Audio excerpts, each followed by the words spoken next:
Hi, hello everyone. Welcome. I'm Mrs. Razika, and today's lesson we are going to look at the business English. We are going to talk about the economy. Now, we are not going to get into too much details. We are not going to get into economic theories and etc. What we are going to look at is some vocabularies that will help you read financial articles, newspapers, and etc.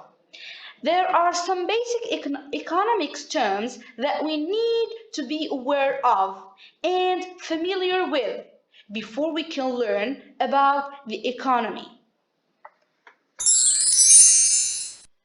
First, we are going to start by mentioning what does economic mean. Economic is a social science dealing with how best to allocate scarce resources to satisfy unlimited wants. It can also be described as the science of decision making in the face of scarcity. Scarcity here means insufficient for the demand, which translated in Arabic, الندرة. There are two divisions of economics. We have micro and macro. We start by mentioning micro. Micro is the study of how individuals and firms deal with scarcity. Okay? Whereas macroeconomics is the study of how society as a whole deals with scarcity. And also we have other concepts. For example, we have goods. Goods are physical objects that can be purchased, okay? Whereas services are actions or activities performed for a fee. Here fee means the payment, wage, المصاريف. Consumers. Consumers are people who purchase goods and services, whereas producers are people who supply goods and services. Needs.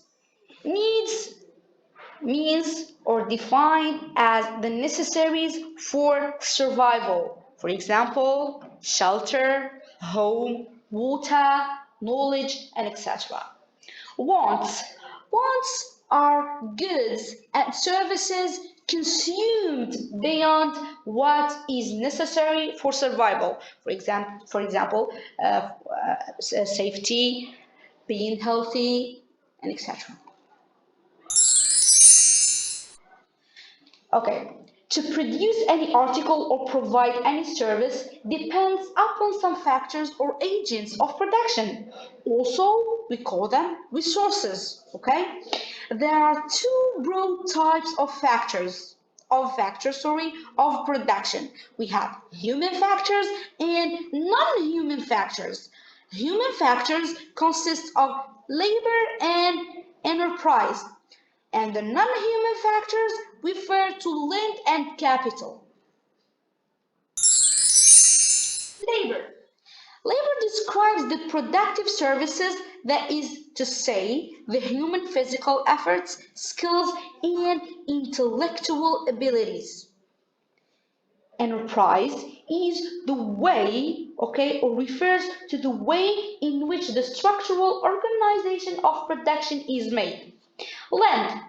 Land denotes the natural resources of the universe, such as earth, the sun, rivers, animals, etc. Capital consists mainly of finance and other resources such as factories, means of production, roads, etc. Demand.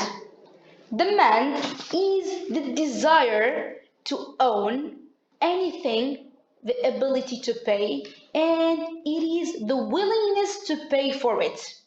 Okay, we can also define it as is the quantity of goods or services that customers are willing and able to purchase during a specified period. In economics, demand is the desire also to own anything, means the ability to pay and the willingness to pay for it, as I have said.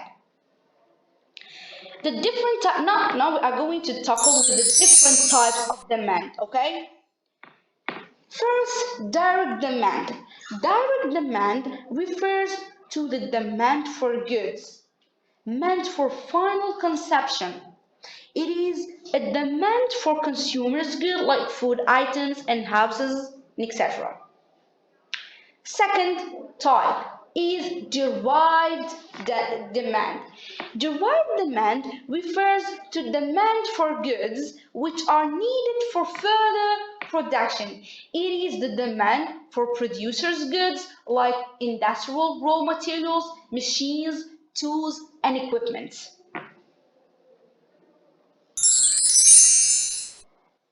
The demand curve. Okay. The demand curve represents a simple relationship.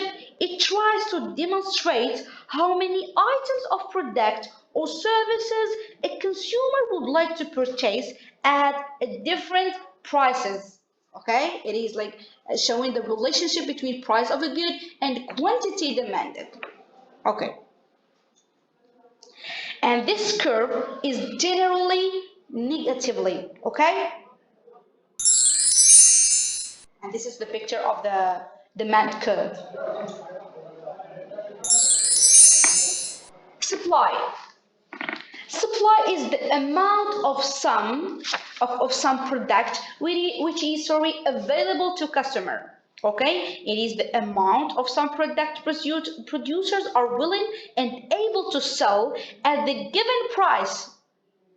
Okay, we can define it also as the amount of some product which is available to consumer, as I have said, and also it is the total amount of products, goods and services available for purchase at any specified period. Also, like supply has a curve. Okay, so supply curve shows the relationship of price and quantity supplied. Okay, also with another meaning, it shows the relationship of price and quantity supplied. It can be exhibited graphically as the supply curve. Okay, and the curve is generally positively supplied. We've said that the direct demand, sorry, the demand curve is negatively sloped, whereas the supply curve is positively sloped. The curve depicts the relationship between two variables only. Okay, two variables. These two variables are the price and the quantity supplied. All other factors affecting supply are held constant. Now we are going to deal or to tackle the economic cycle. What does the economic cycle mean? Economic cycle, also we can call it a business cycle. It refers to fluctuations of the economy between periods of expansions and contractions. The economy follows the business cycle regularly. An economic cycle is the overall state of the economy. It goes through four stages in cyclical pattern. We have expansion, peak, expansion, the growing, peak, the top, okay? Contractions, it means the shrinking, and trough, the bottom. Okay. Expansion. During expansion, the economy experiences relatively rapid growth. Okay, its interest rate tend to be low. Okay, and production increases. Okay, the economic indicators associated with growth, such as employment and wages and etc. Peak.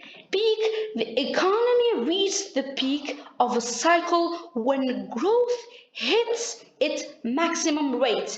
At this economic high water mark, prices and economic indicators may stabilize for short period before reversing the downside. Peak growth typically creates some imbalances in the economy that need to be corrected. Contraction. Contraction is a correction occurs through a period of contraction when growth slows, employment falls. As demand begins to fall, business may not immediately adjust production level. Okay. Truth. Okay. Truth is like the truth of the cycle is reached when the economy hits a low point with supply and demand, scarping the bottom before growth eventually begins to recover. The low points in the cycle represent a painful moment for the economy with widespread negative impact from spending and income. However, like the peak, the low point of the cycle provides an opportunity for individuals and business to reconfigure their finances in anticipation of a recovery. Some analysts refer to the recovery as a fifth stage in the cycle. Finally, thank you so much for your listening. See you next session, inshallah.